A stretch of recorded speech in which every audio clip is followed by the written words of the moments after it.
ಆಡಳಿತ ಪಕ್ಷ ಮತ್ತು ವಿಪಕ್ಷದ ಮಧ್ಯೆ ಅಬಕಾರಿ ಅಕ್ರಮದ ಯುದ್ಧ ಜೋರಾಗಿದೆ. ಸದನದಲ್ಲಿ ಅಹೋರಾತ್ರಿ ಧರಣಿಗೆ ಈಗ ವಿಪಕ್ಷಗಳು ಮುಂದಾಗಿದ್ದಾವೆ. ಅಬಕಾರಿ ಇಲಾಖೆಯಲ್ಲಿನ ಭ್ರಷ್ಟಾಚಾರವನ್ನು ಖಂಡಿಸಿ ಬಿಜೆಪಿ ಜೆಡಿಎಸ್ ನಾಯಕರು ಅಹೋರಾತ್ರಿ ಧರಣಿಗೆ ಮುಂದಾಗಿದ್ದಾರೆ. ಸಚಿವ ತಿಮ್ಮಾಪುರ ರಾಜೀನಾಮೆ ನೀಡಬೇಕು ಅಂತ ವಿಪಕ್ಷಗಳು ಆಗ್ರಹಿಸಿ ಪ್ರತಿಭಟನೆಗೆ ಮುಂದಾಗಿದ್ದಾವೆ. ಅಬಕಾರಿ ಇಲಾಖೆ ಅಕ್ರಮದ ಕುರಿತು ವಿಧಾನಸಭೆಯಲ್ಲಿ ಚರ್ಚೆ ಆಯಿತು. ಚರ್ಚೆ ಮೇಲೆ ತಿಮ್ಮಾಪುರ ಉತ್ತರ ಕೊಟ್ಟರು, ಆದರೆ ಅದಕ್ಕೆ ವಿಪಕ್ಷ ನಾಯಕರು ತೃಪ್ತರಾಗಿಲ್ಲ. ನಾನು ರಾಜೀನಾಮೆ ಕೊಡಲ್ಲ ಅಂತಾನೆ ಸಚಿವ ಆರ್ ಬಿ ತಿಮ್ಮಾಪುರ ಕಡ್ಡಿ ತುಂಡಾದಾಗ ಹೇಳಿದ್ರು. ವಿಧಾನಸಭೆಯಲ್ಲೇ ರಾಜೀನಾಮೆ ಕೊಡಲ್ಲ ಅಂತ ಸಚಿವರು ಹೇಳಿದ್ದಕ್ಕೆ ಅಹೋರಾತ್ರಿ ಧರಣಿ ಮಾಡೋದಕ್ಕೆ ವಿಪಕ್ಷಗಳು ಮುಂದಾಗಿದೆ.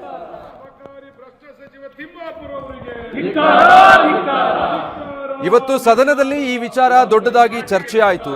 ವಿಪಕ್ಷ ನಾಯಕ ಆರ್ ಅಶೋಕ್ ಅವರು ಒಂದು ಪೆನ್ ಡ್ರೈವ್ ಅನ್ನು ಕೂಡ ಪ್ರದರ್ಶನ ಮಾಡಿದರು. ಸಚಿವ ತಿಮ್ಮಾಪುರ ಅವರ ಹೆಸರನ್ನ ಉಲ್ಲೇಖಿಸಿ ಅಧಿಕಾರಿಗಳು ಮಾತಾಡಿರುವಂತಹ ಆಡಿಯೋ ನಮ್ಮ ಬಳಿ ಇದೆ. ಈ ಪೆನ್ ಡ್ರೈವ್ ಅಲ್ಲಿ ಆ ಸ್ಫೋಟಕ ಆಡಿಯೋ ಇದೆ. ಈಗಾಗಲೇ ಸಾಕಷ್ಟು ಕಡೆ ಸಚಿವರ ಬಗ್ಗೆ ಮಾತಾಡಿರುವಂತಹ ಆಡಿಯೋ ಹರಿದಾಡಿದೆ. ಹೀಗಾಗಿ ಅಬಕಾರಿ ಇಲಾಖೆಯಲ್ಲಿ ಬ್ರಹ್ಮಾಂಡ ಭ್ರಷ್ಟಾಚಾರನೇ ನಡೀತಾ ಇದೆ. ಇದನ್ನ ಗಂಭೀರವಾಗಿ ಪರಿಗಣಿಸಿ ಸರ್ಕಾರ ಅಬಕಾರಿ ಸಚಿವ ತಿಮ್ಮಾಪುರ ಅವರ ರಾಜೀನಾಮೆಯನ್ನ ಪಡಿಬೇಕು ಅಂತ ಹೇಳಿ ವಿಪಕ್ಷಗಳು ದೊಡ್ಡ ಮಟ್ಟದಲ್ಲಿ ಆಗ್ರಹಿಸಿದ್ವು. ಆದರೆ ಇದು ಯಾವುದಕ್ಕೂ ಕೂಡ ಸರ್ಕಾರ ಸದನದಲ್ಲಿ ಸೊಪ್ಪು ಹಾಕಿಲ್ಲ. ಹೀಗಾಗಿ ಸಚಿವ ತಿಮ್ಮಾಪುರ ರಾಜೀನಾಮೆ ನೀಡೋವರೆಗೂ ನಾವು ಅಹೋರಾತ್ರಿ ಧರಣಿ ಮಾಡ್ತೀವಿ ಅಂತ ಹೇಳಿ ವಿಪಕ್ಷಗಳು ಈ ರೀತಿ ಅಹೋರಾತ್ರಿ ಧರಣಿಗೆ ಸದ್ಯ ಮುಂದಾಗಿದ್ದಾರೆ. ಅಧಿಕಾರಿಗಳು ಮಾತಾಡೋ ಸಂದರ್ಭದಲ್ಲಿ ಒಂದು ಆಡಿಯೋ ವೈರಲ್ ಆಗಿತ್ತು. ಅದರಲ್ಲಿ ಅಧಿಕಾರಿಗಳು ಸಚಿವ ತಿಮ್ಮಾಪುರ ಅವರ ಹೆಸರನ್ನ ಉಲ್ಲೇಖಿಸಿದ್ರು. ಇಷ್ಟೆಲ್ಲ ಭ್ರಷ್ಟಾಚಾರದ ಬಗ್ಗೆ ಸಾಕ್ಷಿಗಳಿದ್ರೂ ಸಚಿವರ ರಾಜೀನಾಮೆ ಪಡಿತಾ ಇಲ್ಲ ಅಂತ ಹೇಳಿ ವಿಪಕ್ಷಗಳು ಅಹೋರಾತ್ರಿ ಪ್ರತಿಭಟನೆಗೆ ಧುಮುಕಿವೆ.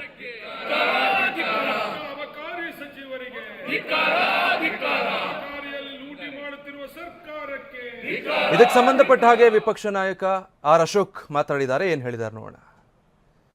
ಶಾಸಕರೆಲ್ಲರೂ ಕೂಡ ಅಭಿವೃದ್ಧಿಗೆ ಹಣ ಇಲ್ಲ ಅಂತೇಳಿ ಕಚ್ಚಾಟ ನಡೀತಾ ಇದೆ. ನೌಕರರಿಗೆ ಸಂಬಳ ಇಲ್ಲ ಅಂತೇಳಿ ನೌಕರರು ಸ್ಟ್ರೈಕ್ ಮಾಡ್ತಾ ಇದ್ದಾರೆ. ಇಂಥ ಸಂದರ್ಭದಲ್ಲಿ ಅಬಕಾರಿ ಇಲಾಖೆಯಲ್ಲಿ ಸುಮಾರು 6,000 ಕೋಟಿ ಒಂದೊಂದು ಟ್ರಾನ್ಸ್ಫರ್ಗೆ 2 ರಿಂದ 3 ಕೋಟಿ ರೂಪಾಯಿ ಈಗ ಲೋಕಾಯುಕ್ತದಲ್ಲೇ ಸಿಕ್ಕಾಕೊಂಡಿದ್ದಾರೆ. 1.5 ಕೋಟಿ ಕೇಳಿ 25 ಲಕ್ಷ ಲಂಚ ತಗೊಂಡು ರೆಡ್ ಹ್ಯಾಂಡಾಗಿ ಸಿಕ್ಕಾಕೊಂಡಿದ್ದಾರೆ.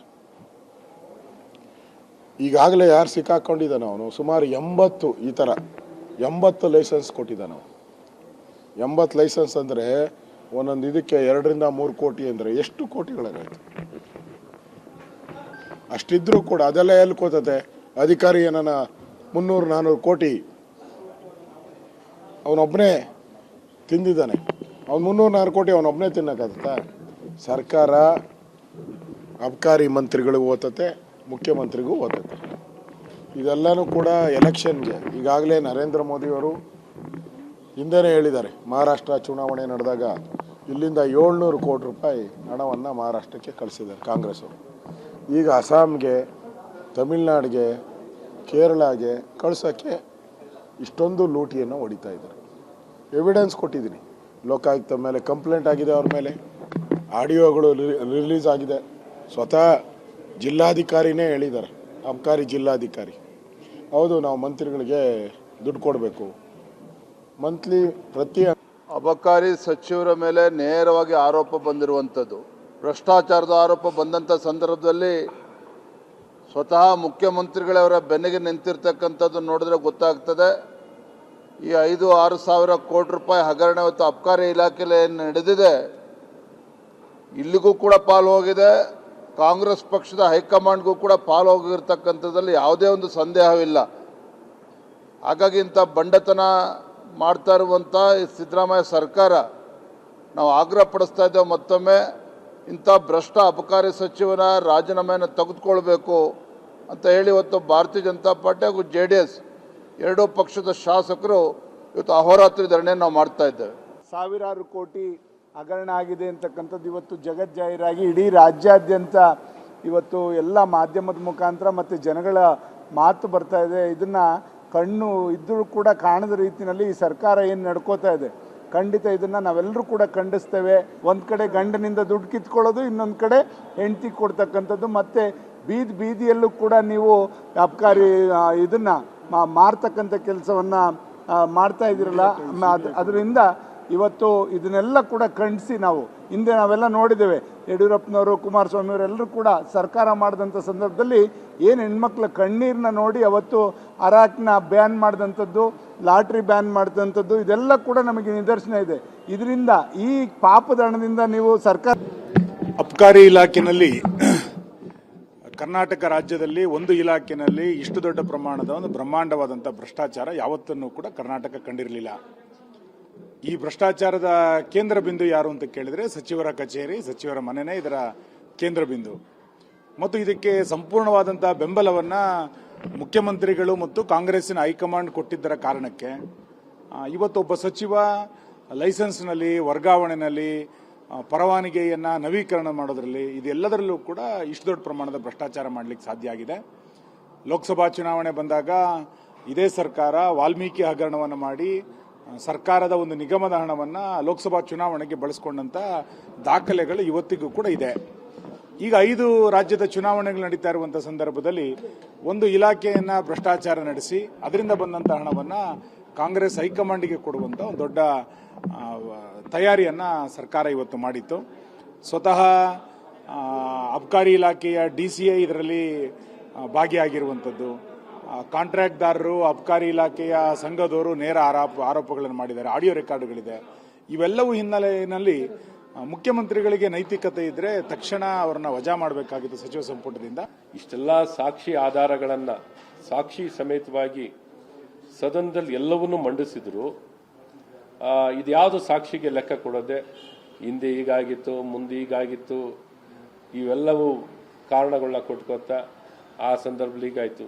ಈಗ ಆಡಿಯೋ ಇದೆ, ವಿಡಿಯೋ ಇದೆ, ಹೌದಾ ಅಲ್ವಾ, ನೀವೇ ಮಾತಾಡಿರೋದು ಅಲ್ವಾ ಅಂತನ್ನೋಂಥದ್ದು ಫೊರೆನ್ಸಿಕ್ ಸೈನ್ಸ್ ಲ್ಯಾಬ್ರೇಟರಿನಲ್ಲಿ ಇದನ್ನೆಲ್ಲ ತನಿಖೆಗೆ ಒಳಪಡಿಸಿ ಸ್ಪಷ್ಟಗೊಳಿಸ್ಬೋದಿತ್ತು. ಅದೇ ಸರ್ಕಾರ ಇಷ್ಟು ತಿಂಗಳುಗಳಾಗಿ ಆದರೂ ಸಹ ಇದ್ಯಾವುದನ್ನು ಸ್ಪಷ್ಟಗೊಳಿಸದೆ ಮುಖ್ಯಮಂತ್ರಿ ಪತ್ರ ಬರೆದ್ರೂ ಪ್ರಯೋಜನ ಇಲ್ಲ, ಮುಖ್ಯ ಕಾರ್ಯದರ್ಶಿಗೆ ಬರೆದ್ರೂ ಪ್ರಯೋಜನ ಇಲ್ಲ, ಮಂತ್ರಿಗೆ ಬರೆದ್ರೂ ಪ್ರಯೋಜನ ಇಲ್ಲ. ಒಟ್ಟೆ ಈ ಕಾಂಗ್ರೆಸ್ ಸರ್ಕಾರಕ್ಕೆ, ಕಾಂಗ್ರೆಸ್ ಪಕ್ಷಕ್ಕೆ, ಕಾಂಗ್ರೆಸ್ ಸರ್ಕಾರಕ್ಕೆ ಯಾವುದು ತಲೆ ಕೆಡಿಸ್ಕೊಳ್ಳದೆ ಬಂಡತನದಿಂದ ನಿಂತು ನಾವು ಲೂಟಿಯನ್ನು. ಇನ್ನು ಅಹೋರಾತ್ರಿ ಧರಣಿಯನ್ನು ಕೈ ಬಿಡುವಂತೆ ಸ್ಪೀಕರ್ ಮನವಿ ಮಾಡಿದ್ದಾರೆ. ವಿಪಕ್ಷ ನಾಯಕರಿಗೆ ಸ್ಪೀಕರ್ UT ಖಾದರ್ ಅಹೋರಾತ್ರಿ ಪ್ರತಿಭಟನೆಯನ್ನು ಕೈ ಬಿಡಿ ಅಂತ ಹೇಳಿ ಮನವಿ ಮಾಡಿದ್ದಾರೆ. ವಿಧಾನಸಭೆಯಲ್ಲಿ ವಿಪಕ್ಷ ಶಾಸಕರ ಜೊತೆಗೆ ಸ್ಪೀಕರ್ ಈ ಬಗ್ಗೆ ಚರ್ಚೆ ಮಾಡಿದ್ರು. ಆದರೆ ಸ್ಪೀಕರ್ ಮನವಿಗೂ ಕೂಡ ವಿಪಕ್ಷ ನಾಯಕರು ಜಗ್ಗದೆ ಅಹೋರಾತ್ರಿ ಧರಣಿಗೆ ಮುಂದಾಗಿದ್ದಾರೆ.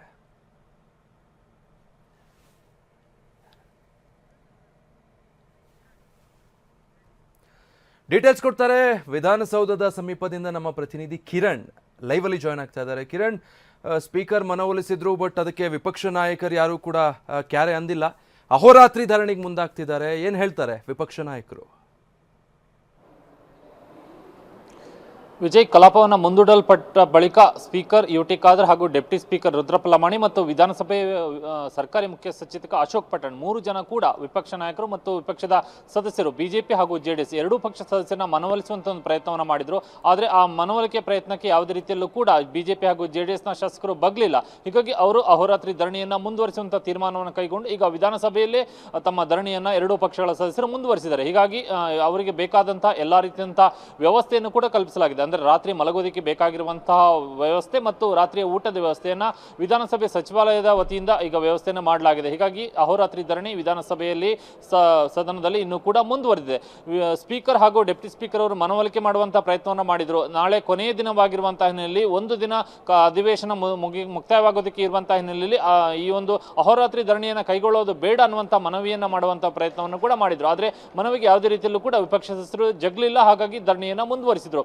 ಇವತ್ತು ರಾತ್ರಿಡೀ ಧರಣಿಯನ್ನ ಮಾಡುವಂತಹ ಬಿಜೆಪಿ ಹಾಗೂ JDSನ ಸದಸ್ಯರು ನಾಳೆಯೂ ಕೂಡ ಕೊನೆಯ ದಿನದ ಕಲಾಪದಲ್ಲೂ ಕೂಡ ಪಾಲ್ಗೊಳ್ಳುತ್ತಾರೆ. ನಾಳೆಯೂ ಕೂಡ ಸದನ ಆರಂಭವಾಗುವಂತಹ ಸಂದರ್ಭದಲ್ಲಿ ಮತ್ತೆ ಧರಣಿಯನ್ನು ಅವರು ಮುಂದುವರಿಸ್ತಾರೆ. ಆದರೆ ಇವತ್ತು ಸದನದಲ್ಲಿ ಚರ್ಚೆಯನ್ನು ನಡೆಸಿದಂತ ಸಂದರ್ಭದಲ್ಲಿ ಅಬಕಾರಿ ಸಚಿವರ ರಾಜೀನಾಮೆಗೆ ತೀವ್ರವಾದಂತಹ ಪಟ್ಟಣ ಬಿಜೆಪಿ ಹಾಗೂ JDS ಪಟ್ಟಣ ಹಿಡಿದಿತ್ತು. ಆದರೆ ಅಬಕಾರಿ ಸಚಿವರು ಉತ್ತರವನ್ನು ಕೊಡುವಂತಹ ಸಂದರ್ಭದಲ್ಲಿ ಯಾವುದೇ ರೀತಿಯಲ್ಲೂ ಕೂಡ ತಾವು ಯಾವುದೇ ರೀತಿಯ ತಪ್ಪನ್ನ ಮಾಡಿಲ್ಲ, ಬದಲಾಗಿ ಆರೋಪವನ್ನು ಮಾಡಿದ್ದಾರೆ ಹೊರತು ಅದಕ್ಕೆ ಸೂಕ್ತವಾದಂತಹ ಯಾವುದೇ ರೀತಿಯ ಸಾಕ್ಷ್ಯಾಧಾರಗಳು ಇಲ್ಲ ಅನ್ನುವಂಥ ಒಂದು ಉತ್ತರವನ್ನ ಅಬಕಾರಿ ಸಚಿವ RB ತಿಮ್ಮಾಪುರ ಕೊಟ್ಟರು. ಇದರ ಜೊತೆಗೆ ತಾವು ರಾಜೀನಾಮೆಯನ್ನು ಯಾವುದೇ ರೀತಿಯಲ್ಲಿ ಕೊಡೋದಿಲ್ಲ ಅನ್ನುವಂತಹ ಸಮರ್ಥನೆಯನ್ನು ಕೂಡ ಅವರು ಮಾಡಿಕೊಂಡ್ರು. ಈ ಸಂದರ್ಭದಲ್ಲಿ ಮುಖ್ಯಮಂತ್ರಿಗಳು ಮತ್ತು ಸರ್ಕಾರದ ಸಚಿವರು ಎಲ್ಲರೂ ಕೂಡ ಅಬಕಾರಿ ಸಚಿವರ ಬೆನ್ನಿಗೆ ಸದನ ನಿಂತಹ ಹಿನ್ನೆಲೆಯಲ್ಲಿ ಅಬಕಾರಿ ಸಚಿವರು ಕೊಟ್ಟಂತಹ ಉತ್ತರ ಈ ಯಾವುದೇ ರೀತಿಯಲ್ಲೂ ಸಮಾಧಾನಕರವಾಗಿಲ್ಲ ಅನ್ನುವಂತಹ ಕಾರಣವನ್ನ ಮುಂದಿಟ್ಟುಕೊಂಡು ಈಗ ಅಹೋರಾತ್ರಿ ಧರಣಿಯನ್ನ ಬಿಜೆಪಿ ಹಾಗೂ JDS ಮುಂದುವರಿಸಿರುವಂತದ್ದು.